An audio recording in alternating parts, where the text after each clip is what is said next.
Hi, I am Angie Kerr, the Community Schools Coordinator for Mattamuskeet School.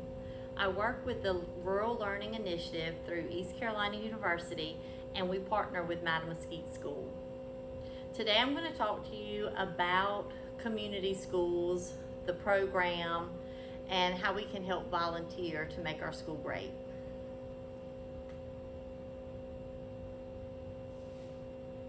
So you may ask, why is this work important?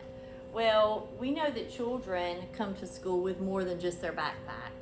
They carry their stresses from home, their family stresses, their community stresses.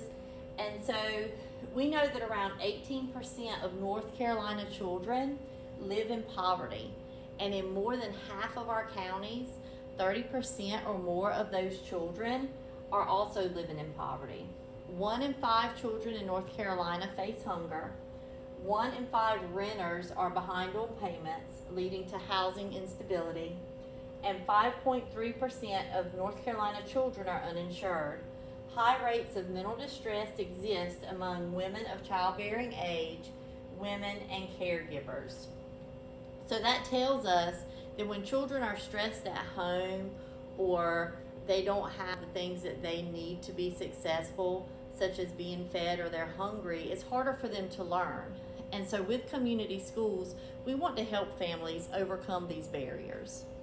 And we do that in a very specific way based off of 4 pillars. These 4 pillars are research-based. And what they do is they create trust among the community, with the school, with the parents, and with the students. So we have collaborative leadership, and that is where students, family, staff, community members, we all work together to identify the strengths of the community and how we can best help each other. We have integrated student supports. These are services related to food security, housing stability, mental physical health, juvenile crime prevention, and rehabilitation. We have expanded and enriched learning time. This can be items that you're able to take home with your child to work with them at home. These are our after-school programs. And we have active family and community engagement. That's where students and families are leaders guiding the schools to become hubs for educational equity, community partnerships, and essential resources. So we know that by combining these 4 pillars, and when we base our actions off of these 4 pillars, we create a safer, more trusting environment. So when I first started with community schools, it was June 7th, and I was very nervous. I knew that it was going to help the community, it was going to help families, it was going to help students, but I wasn't exactly sure how. And so this slide that I'm getting ready to show you quickly became my favorite slide, my favorite handout of everything. And the reason why is because it completely shows the framework and the movement that we need for community schools. So if you notice, we have the schoolhouse here in the middle, we have elements around the schoolhouse, and in each of the elements there's a little purple person. Well, the little purple person is me. I'm the community school coordinator. So I work full-time in the school, with the community, with partnerships, making sure that we are implementing those 4 pillars that will lead to school, student, family, community successes. So the first element that we're going to talk about is the data collection and analysis. So why do we need to collect data? Because we're just here to do good. Well, we collect data on what are the strengths of the community. You know, what are the challenges? How can we address these challenges? What are the barriers that family and community members are facing that stops them from being fully engaged in the school or in their child's learning?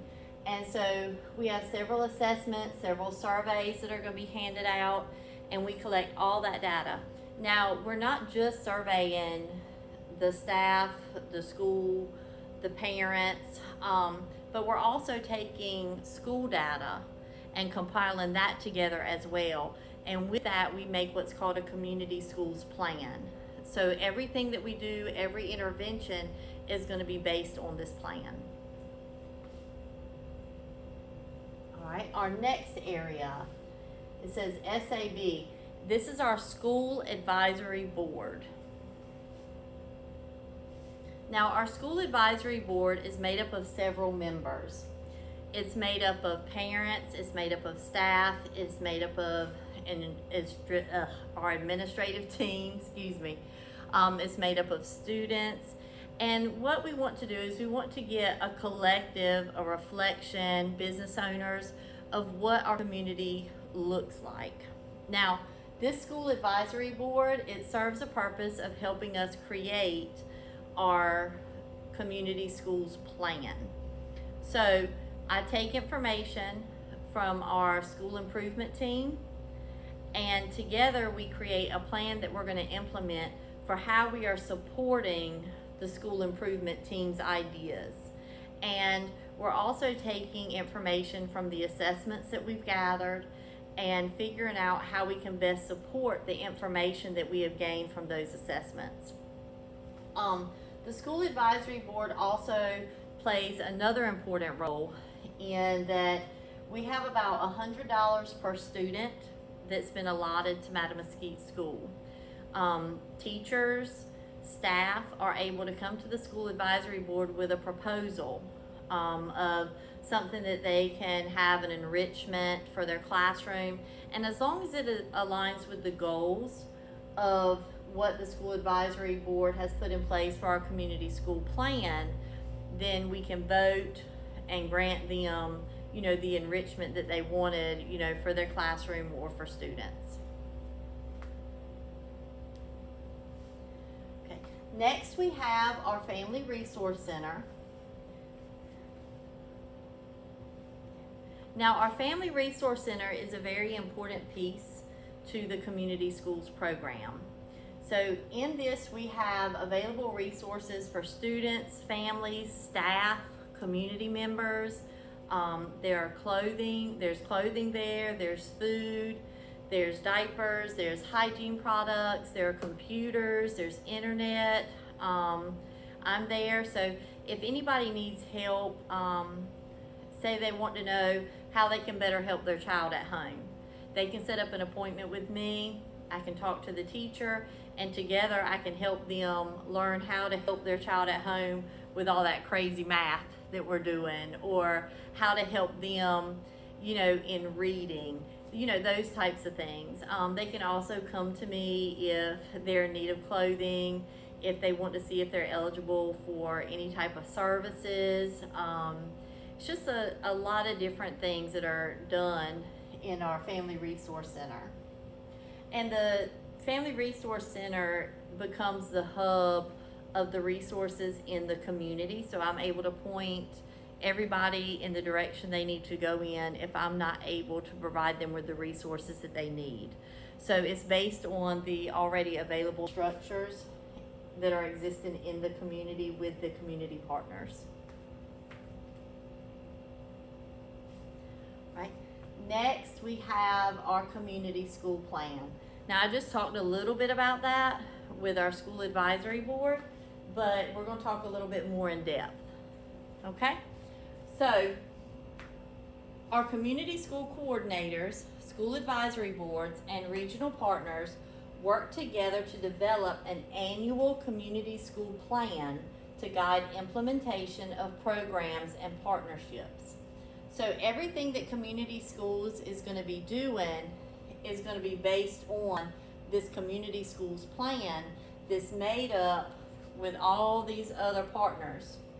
So the community school plan outlines the major priorities of the school based on the completed assets and needs assessments. That's the survey I was talking about. And the school improvement team goals. These plans guide the spending of the School Advisory Board funds. So this is really a very big piece to the puzzle when it comes to making sure that the money that we spend is definitely in alignment with what the school needs, what the students need, what the families need. Okay, And last but not least, the programs and the partnerships.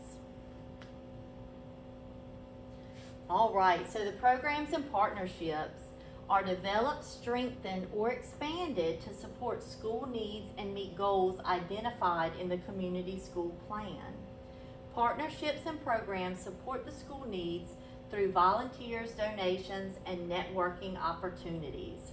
So we know that community schools, we want the community to be involved, right? We're recreating that trust that happens between the community and the school. And plus, we have to have an all hands on deck state of mind, because we are really building the future of Hyde County, specifically Mattamuskeet, but the future of Hyde County. And we know that many hands make light work. So developing that volunteer base to help us maybe with small groups, to help us figure out other areas where we can get some clothing, help us figure out how to help a family overcome those barriers. All those things happen right here in this programs and partnerships piece.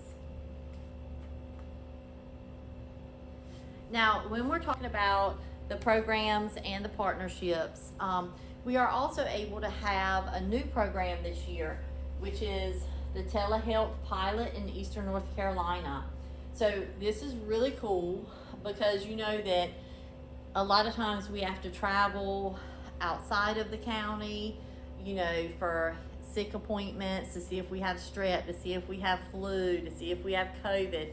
Well, this year, in partnership with telehealth, our nurse on campus is able to check for cold, flu, COVID, strep, pink eye.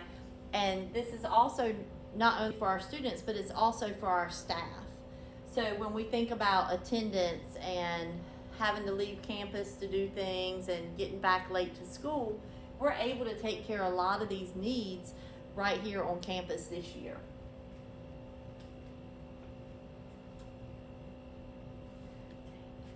So now, just to end, I would like to invite all of you and whoever else you guys would want to invite to join us on September 26th from 9:30 to 10:30.